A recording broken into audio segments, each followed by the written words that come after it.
10 મિનિટમાં full charge સાંભળવામાં કેટલું સરસ લાગે છે નહીં? આજની આ ભાગદોડવાળી જિંદગીમાં તો આ એકદમ વરદાન જેવું જ છે. પણ શું આ જે ઝડપ છે એ લાંબા સમયે આપણા ફોનની બેટરી માટે ક્યાંક શ્રાપ તો નથી બની રહી?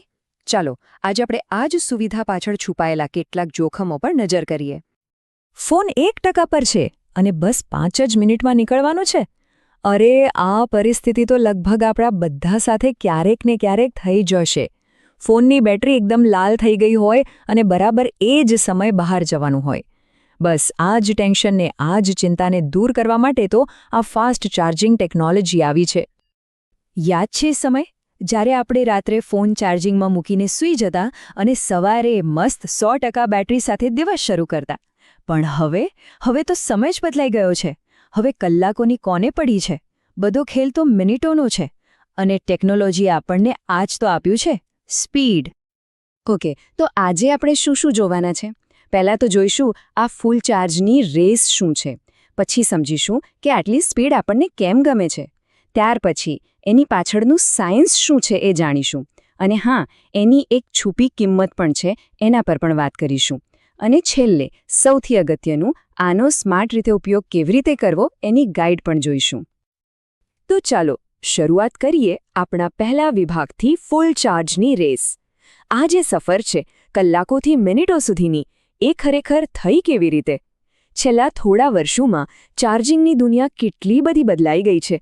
ચાલો એના પર એક નજર કરીએ. જુઓ, પહેલાંની વાત કરીએ તો 5 કે 10 વોટનો ચાર્જર એકદમ નોર્મલ હતું. ફોન ચાર્જ કરવામાં કલાકો નીકળી જતા. પણ પછી તો ટેકનોલોજીએ જે છલાંગ મારી છે, સીધા 120 વોટ, પછી 150 વોટ અને હવે તો જુઓ 240 વોટ સુધી પહોંચી ગયા છીએ. વિચાર તો કરો, આ ખાલી નંબર્સ નથી, આ કલાકોની રમતને મિનિટોમાં ફેરવી નાખનારું પરિવર્તન છે. હવે આવીએ બીજા ભાગ પર, આ સ્પીડનું આકર્ષણ. મતલબ આટલી બધી સ્પીડની જરૂર જ કેમ પડી? એવું તો શું છે આ ટેકનોલોજીમાં કે બધા એની પાછળ છે? કંપનીઓ બહુ સ્માર્ટ છે. એમને ખબર છે કે આપણા માટે સમય કેટલો કિંમતી છે. એટલે જ તો આ સ્લોગન છે, મિનિટોમાં ફૂલ ચાર્જ. સમજો, આ ખાલી એક ફીચર નથી, આ એક જોરદાર માર્કેટિંગ સ્ટ્રેટેજી છે. એ એક એવું સપનું વેચે છે કે તરત જ પાવર મળી જશે. અને એવા સપનાને કોણ ના પાડી શકે? તો આટલું બધું પોપ્યુલર કેમ છે આ ફાસ્ટ ચાર્જિંગ? એના મુખ્યત્વે 3 કારણો છે. પહેલું તો એકદમ સિમ્પલ, સગવડતા. થોડી મિનિટોમાં ચાર્જ કરો અને આખો દિવસ ચિંતામુક્ત. બીજું, એ જે બેટરી લો થવાનું ટેન્શન હોય છે ને, એને ઓછું કરી દે છે. અને ત્રીજું, કંપનીઓ માટે આ તો હવે ફોન વેચવાનું એક મોટું કારણ બની ગયું છે. સ્પીડ પોતે જ એક મોટું ફીચર છે. ઓકે, તો હવે ત્રીજો ભાગ, આ ફાસ્ટ ચાર્જિંગ આખરે કામ કઈ રીતે કરે છે? ચાલો એની પાછળનું સાયન્સ સમજીએ. આમાં કોઈ જાદુ નથી, એકદમ સિમ્પલ ફિઝિક્સ છે. જુઓ, ચાર્જિંગનો જે પાવર હોય છે ને, એ વોટ્સમાં મપાય છે. સિમ્પલ ગણિત છે. જેટલા વોટ વધારે એટલી ચાર્જિંગની સ્પીડ વધારે. અને આ વોટ બને છે 2 વસ્તુઓથી, વોલ્ટેજ અને કરંટ. બસ ફાસ્ટ ચાર્જર શું કરે, એ આ વોલ્ટેજ અને કરંટ બંનેને વધારી દે છે, એટલું જ. એટલે જ આજના જે 240 વોટના ચાર્જર છે, એ પેલા જૂના 10 વોટના ચાર્જર કરતાં 24 ગણા 24 ટાઈમ્સ વધુ પાવરફુલ છે. અને કેટલીક કંપનીઓ તો એવો દાવો કરે છે કે એમનો ફોન ફક્ત 9 મિનિટમાં ફૂલ ચાર્જ થઈ જાય છે. Just imagine, 9 minute! પણ અહીંયા જ વાર્તામાં એક ટ્વિસ્ટ છે. જો બધું આટલું જ જબરદસ્ત અને સુવિધાજનક છે, તો પછી કોઈ પ્રોબ્લેમ છે ખરો? શું આ સ્પીડ માટે આપણે કોઈ કિંમત ચૂકવી રહ્યા છીએ? અને એનો જવાબ છે હા. એટલે જ હવે આવે છે ચોથો ભાગ, બેટરીની છુપી કિંમત. કારણ કે દુનિયામાં કોઈ પણ વસ્તુ ફ્રી નથી હોતી. દરેક સુવિધાની એક કિંમત હોય છે. અને ફાસ્ટ ચાર્જિંગના કેસમાં આ કિંમત આપણી બેટરી ચૂકવી રહી છે. આપણે ત્યાં એક કહેવત છે ને કે ઉતાવળે આંબા ના પાકે. બસ એ જ નિયમ અહીં પણ લાગુ પડે છે. ઝડપી ગતિ હંમેશા સારી નથી હોતી.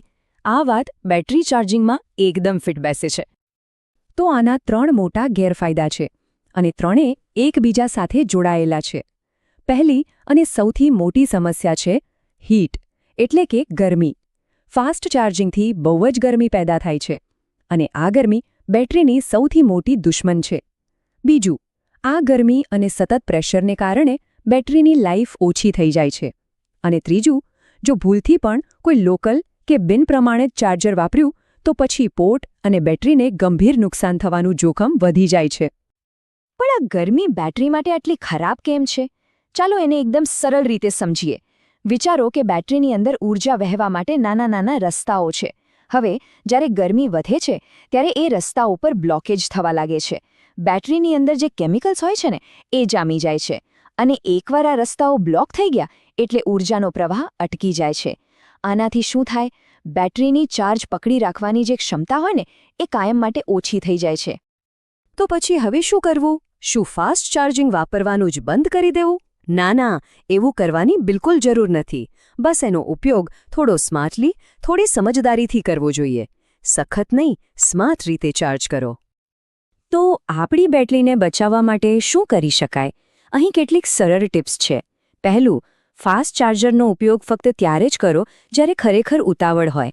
એને રોજની આદત ન બનાવો. બીજું, ફોન જો પહેલેથી જ ગરમ હોય, જેમ કે ગેમ રમ્યા પછી, તો એને તરત ચાર્જિંગમાં ન મૂકો. થોડો ઠંડો થવા દો.